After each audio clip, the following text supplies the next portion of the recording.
apartheid laws were a system of institutionalized racial segregation and discrimination enforced in South Africa from 1948 to 1994. These laws classified people into racial groups and imposed restrictions on where they could live, work, and interact.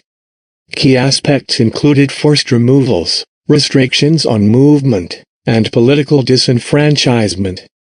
The first apartheid law was the Prohibition of Mixed Marriages Act, 1949, followed closely by the Immorality Amendment Act of 1950, which made it illegal for most South African citizens to marry or pursue sexual relationships across racial lines. The Population Registration Act, 1950 classified all South Africans into one of four racial groups based on appearance, known ancestry, socioeconomic status, and cultural lifestyle: black, white, colored, and Indian, the last two of which included several subclassifications. Places of residence were determined by racial classification. Apartheid sparked significant international and domestic opposition, resulting in some of the most influential global social movements of the 20th century. Racial segregation, sanctioned by law, was widely practiced in South Africa before 1948.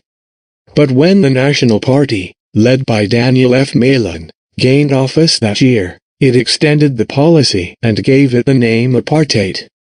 The implementation of apartheid, often called separate development since the 1960s, was made possible through the Population Registration Act of 1950, which classified all South Africans as either Bantu all black Africans, colored, or white.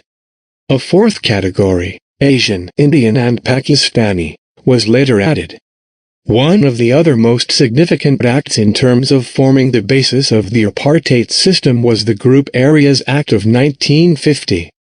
It established residential and business sections in urban areas for each race, and members of other races were barred from living, operating businesses, or owning land in them, which led to thousands of coloreds, blacks, and Indians being removed from areas classified for white occupation.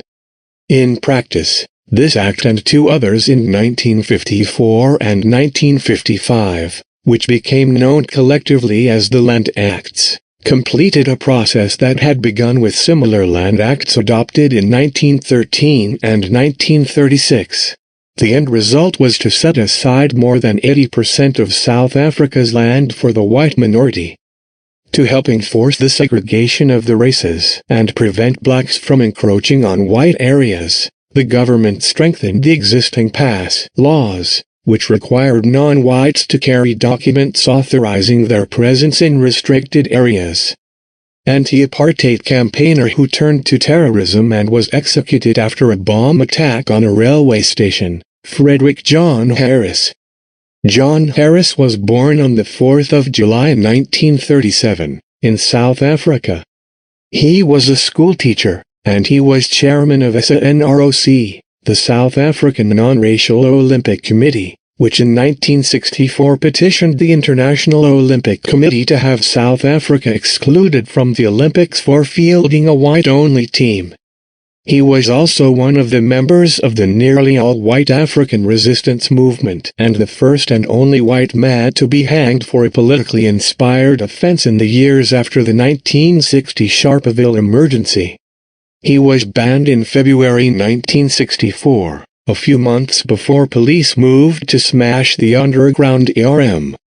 While maintaining his Liberal Party connection, he had joined ARM, but he was not arrested in the police swoops. Harris was an outstanding student and completed a first degree at the University of the Witwatersrand before enrolling at Oxford in 1960. He also became involved in the South African Non-Racial Olympic Committee started by Dennis Brutus.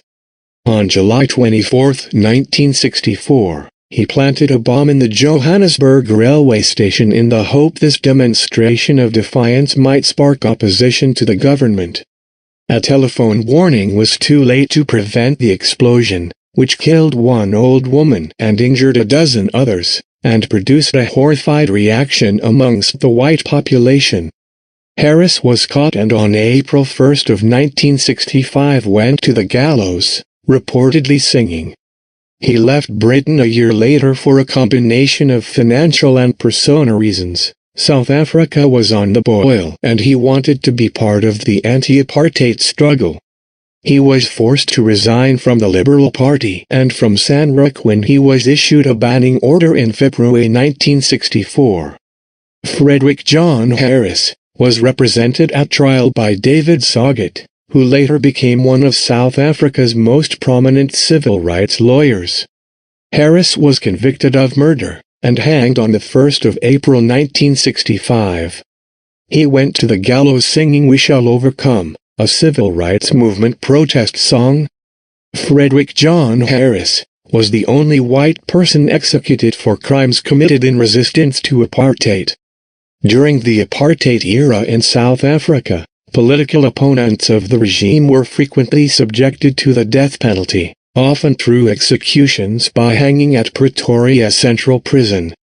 Between 1961 and 1989, approximately 134 political prisoners were executed, with the 1960s and 1980s being particularly notable for the high number of executions. Many more were sentenced to death, but some had their sentences commuted, particularly during the period of negotiations for a democratic transition. The apartheid state used the death penalty as a tool of repression against those opposing the regime, with a significant number of political prisoners executed. The death penalty was abolished in South Africa on June 6, 1995, following the adoption of a new constitution. Thank you for watching Death Row.